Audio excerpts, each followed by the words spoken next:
الرجيم بسم الله الرحمن الرحيم نصر من الله وفتح كريم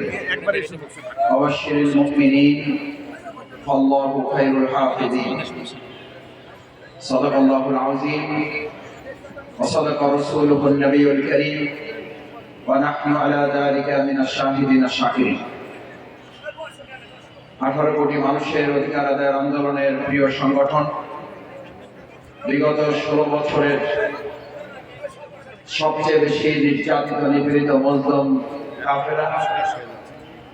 শহীদ সংগঠন বাংলাদেশ জামাত ইসলামী ঢাকার প্রবেশদ্বার হিসাবে খ্যাত অত্যন্ত গুরুত্বপূর্ণ একটি অঞ্চল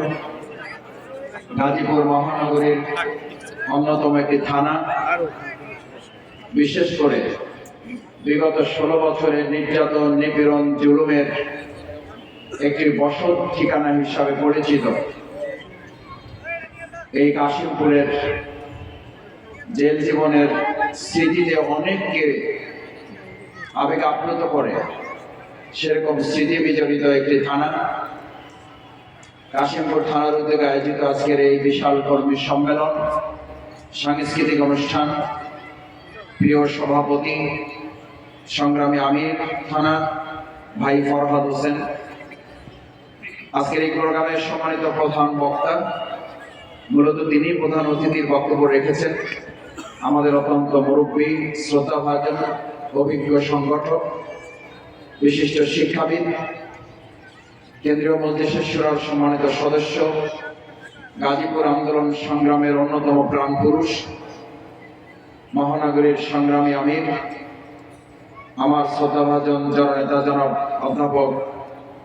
জামাল উদ্দিন ভাই আজকের এই প্রোগ্রামে বিশেষ অতিথির বক্তব্য রেখেছেন মহানগরীর সংগ্রামী 2 নায়েবে আমির জনাব খায়রুল হাসান ভাই জনাব হোসেন আলী ভাই বক্তব্য রেখেছেন বিশেষ অতিথি হিসাবে সাবেক ছাত্র নেতা আমার শ্রদ্ধাভাজন সম্মানিত দায়িত্বশীল গাজীপুর মহানগরীর সংগ্রামী সেক্রেটারি আমার একান্ত শ্রদ্ধাভাজন আবু সাইদ মোহাম্মদ ফারুক ভাই বাংলাদেশ জামাত ইসলামী এবং ইসলামী ছাত্র শিবিরের সম্মানিত নেতৃবৃন্দ অন্যান্য বিভিন্ন সংগঠনের নেতৃবৃন্দ আজকের এই অনুষ্ঠানে আগত বিভিন্ন অঞ্চল থেকে আমার সম্মানিত ভাই এবং বন্ধুগণ আমার প্রিয় এবং প্রাণের উপজেলা বাউফলের থেকে যারা এখানে বসবাস করেন সে সমস্ত প্রিয় বাউফলবাসী সাংবাদিক ভাইয়েরা আসসালামু আলাইকুম ওয়া রাহমাতুল্লাহি ওয়া বারাকাতুহু। এখানে আছেন আমরা আমাদের বিভিন্ন ধর্মগুরুর ভাইদেরকে আমাদের অন্তঃস্থল থেকে হৃদয়ের সবটুকু আবেগ এবং ভালোবাসা দিয়ে আপনাদের প্রতি শুভেচ্ছা অভিনন্দন জানাচ্ছি। আমাদের আজকের এই সম্মেলনে পর্দার আড়ালে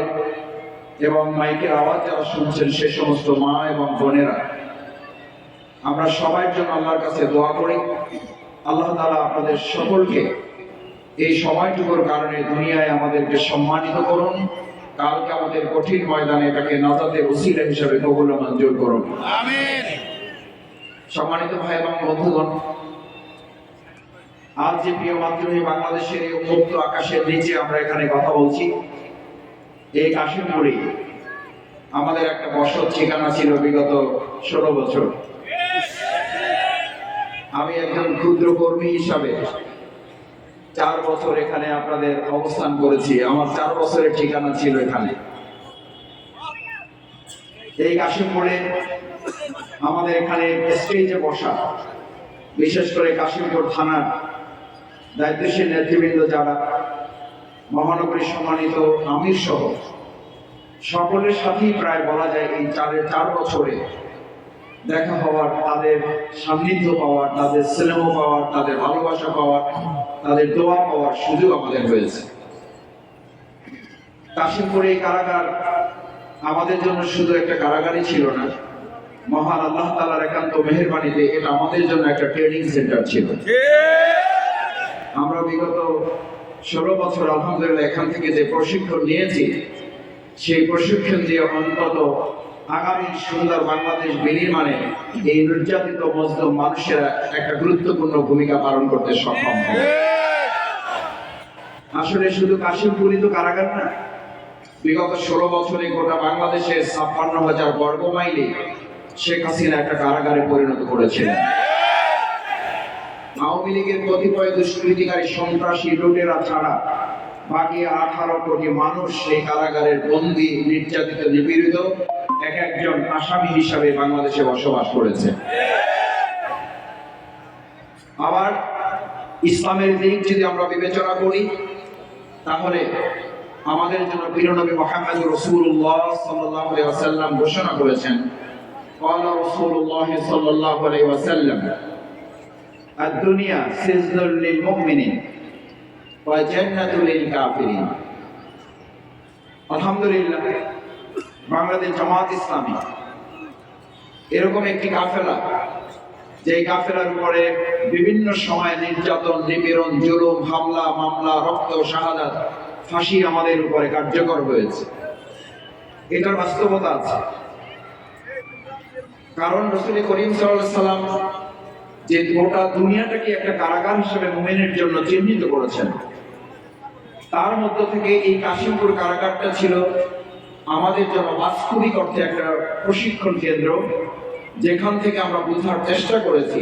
প্রিয় নবী মুহাম্মদ রাসূলুল্লাহ সাল্লাল্লাহু আলাইহি ওয়াসাল্লাম গোটা দুনিয়াটাকে মুমিনদের জন্য কেন কারাগার বলেছেন।